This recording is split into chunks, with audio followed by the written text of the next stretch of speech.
Hi there. Okay, so we're going to continue talking about how to plan your body paragraphs by talking about how to use source material. And for this essay, you will be expected to bring in at least one quotation from your selected R1, reading one, into each of your body paragraphs. All right, so that's where we're headed with this. We will just talk about kind of the basics of quoting and citing for the Unit 1 essay, and then we will add to that as we go through the remaining assignments this semester. So we'll come back to quoting later, and I'll give you a little bit more information. Okay, so some of the basics when it comes to quoting. Some of this is probably going to be a review for some, reminders, might be new information, so just follow along. So keep in mind that a direct quotation, when you're using quotation marks, it's the exact words from the source. So if you have quotation marks, the material in between those quotation marks should be word for word from the source. All right. So we'll be using these quotation marks, the double quotation marks. Looks like on my keyboard, they're right next to the enter key, right? So double quotes. You will then, after you quote, you'll include a citation, a parenthetical citation. And we're using what's called APA format in our Deltec classes. So the APA format includes the author's last name in the citation.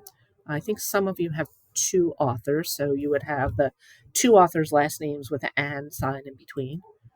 You would have the year that the author or that the article was published, and then you would include a page or a paragraph number where the quotation was found. So we're pretty much going to be using paragraph numbers because we're using online sources and they don't really have page numbers. The page number would be used only if you had like the original article that you found, a hard copy of it, or if there was like a scanned PDF version of it that you were looking at, that it's like a scanned version of the original magazine or newspaper. We're not working with anything like that, so you'll be using paragraph numbers. So yes, you'll have to count each individual paragraph in the article. There's a little bit of a trick that I might get to later on. All right. So there's two ways that you can cite your quotations. One is what's called an in-text or a parenthetical citation, and that means that all that information, all those three bits of information that I just talked about, will be in one set of parentheses at the end of the quote. And that looks like this. All right, so the author's last name, the year of publication, and the paragraph number. Pay attention to the spaces, right? So we have comma, space, 2019, comma, space, paragraph, so P-A-R-A, lowercase p, A-R-A, period, space, and the number, close of parentheses, period.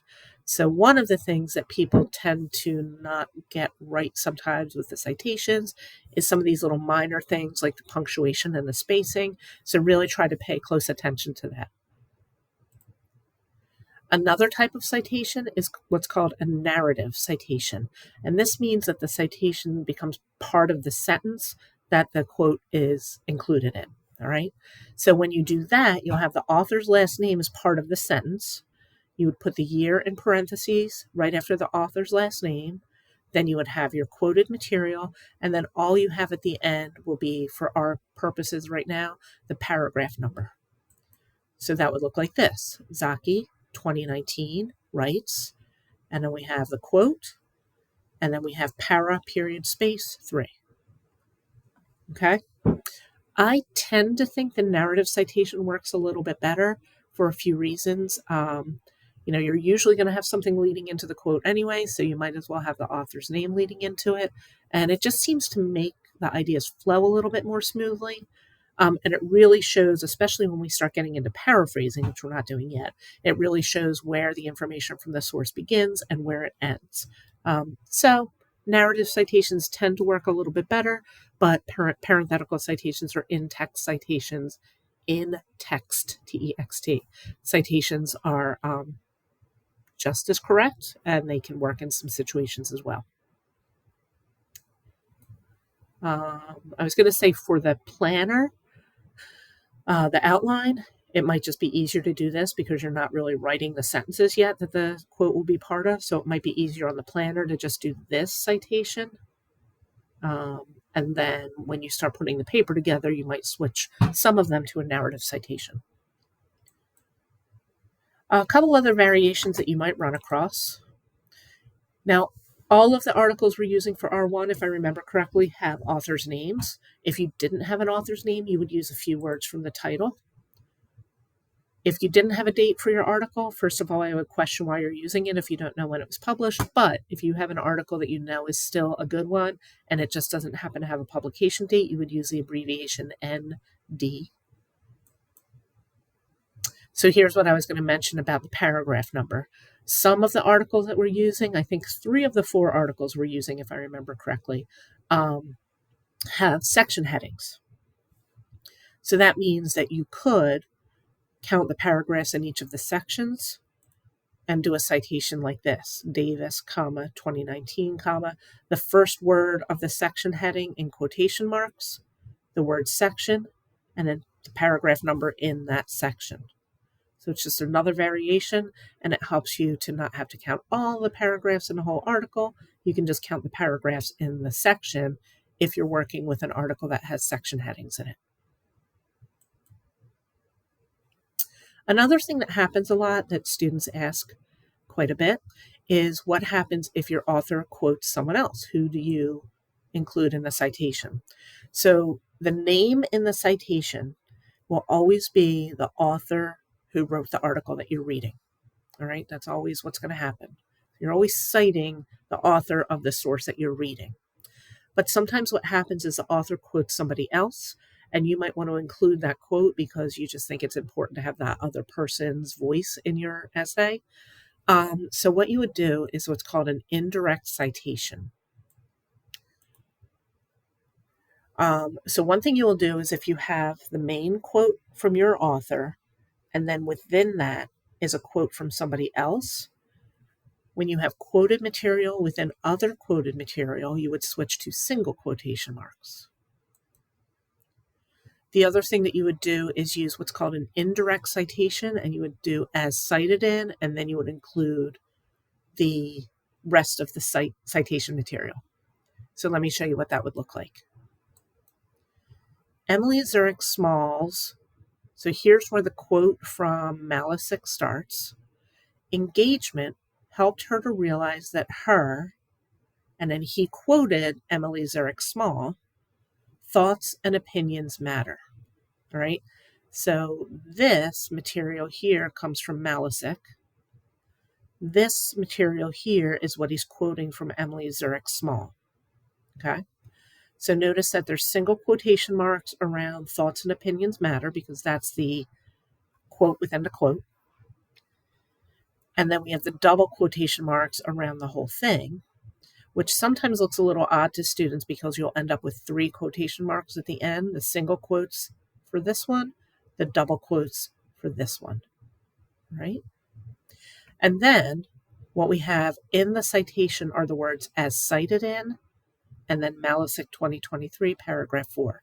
So we're doing that because we have a different name leading into the quote who isn't the author of the article.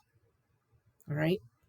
Now, practice on the planner, practice in the rough draft. You have a lot of chances to get feedback, get this checked to make sure that it's going to be correct for the final draft. So just some things to be aware of. Now, one other thing that I would recommend as we start in our journey here of learning how to use source material in your papers is to avoid long quotations. There's rarely use for a very long quotation in your writing, especially in the relatively short papers we're writing in this class. In APA, a long quotation is 40 or more words. So if you have a quotation that's going like several lines in your paper, you might want to do a word count, see how long it is. And if it's 40 or more words, I want you to cut that, chop it, be a little more selective about what you're quoting there. All right. So they should only be used if absolutely necessary, and they're very rarely absolutely necessary. And we'll get into more about that as we continue through the semester. And it looks like that's all I have for you on quotations right now. So when you go over to I'm looking for my document. There it is. this planning document that you're all working on. That's our post-reading notes. So here's our outline. Here's some topic sentences. Remember, this is just a plan, so the topic sentences will go through some revision before it gets to a final draft. So you would include a quote. Sometime in middle or high school, there was some sort of jobs day. And here's the citation. This doesn't need a period here. Here's another quote. This one's looking a little long, so I would double check the word count. So tools, word count, 32, so that one's okay. So that could go into the paper. And we don't need that period there. So you would just include a couple quotations. Remember, it's at least one. This sample paper has 2, but you don't have to have 2. All right, so the quote you think fits in here, citation, make sure you're punctuating the quote properly. All right, I learned about careers from my family. I think this one was a little bit long, so that's why the ... is there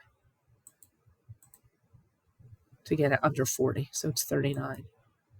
So we'll talk about the ... in another lesson. Here's another quote. Skenazy, paragraph 2. Okay, so you'll do your topic sentence. You'll tell me what quote you think is going to fit into that paragraph. And then there's not really another lesson about adding that personal connection. So just after you have your quote and your topic sentence, this is where you'll put a few notes about the personal connections that you made that you think you might be discussing in this paragraph. Right? Doesn't have to be super detailed, so enough so that I know what you plan to discuss, but not so much that I'm overwhelmed and can't skim. Remember that the goal for me when I'm looking at your outline is to be able to skim. All right? Okay, great. So use that information to plan out your body paragraphs, and we will go from there. All right?